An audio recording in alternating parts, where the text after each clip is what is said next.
както казах, вече с 3 букви. 1, 2, 3. Това са буквите. Познайте коя е тази дума? Я да видим. Ало, Сега. ало, арпаджик. Ето ги. Как?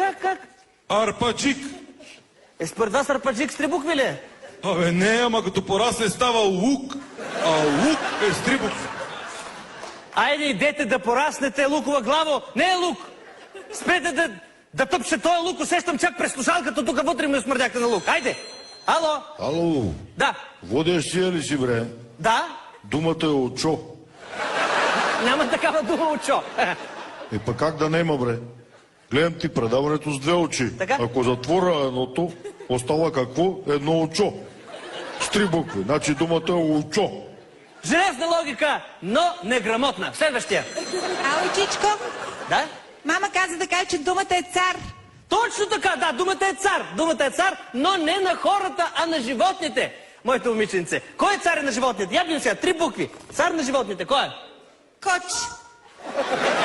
Моля? Мама каза, че ти си коч. Щом не е цар, значи ти си коч. Майка ти е стара.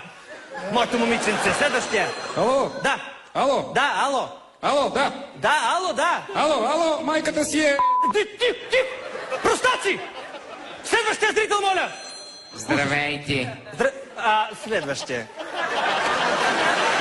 Моля ви се. Ало, Да. добър вечер от тоалетната. Моля? Не се притеснявайте, отворил съм вратата и по диагонал ви виждам на телевизора в хола. Значи думата е зур. Колеги, затворете веднага! Какво е това, бе? Какви са тия воняшки изроди, дето се обаждат днеска, бе? Воняха студиото. Няма ли един интелигент да звънне?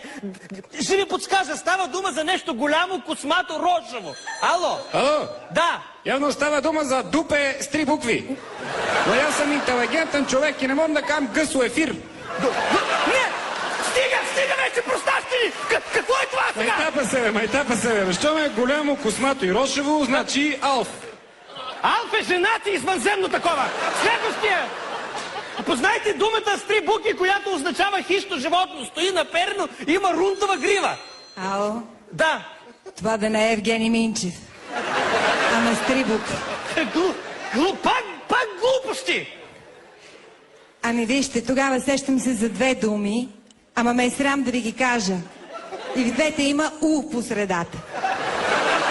Няма У. По средата е... Значи кър. Не е кър! Ими то няма такава дума. Коя е тази дума? Пак ме заварвате в тоалетната. Какво значи я? Пак ме заварвате. Да не съм ми се обадил аз.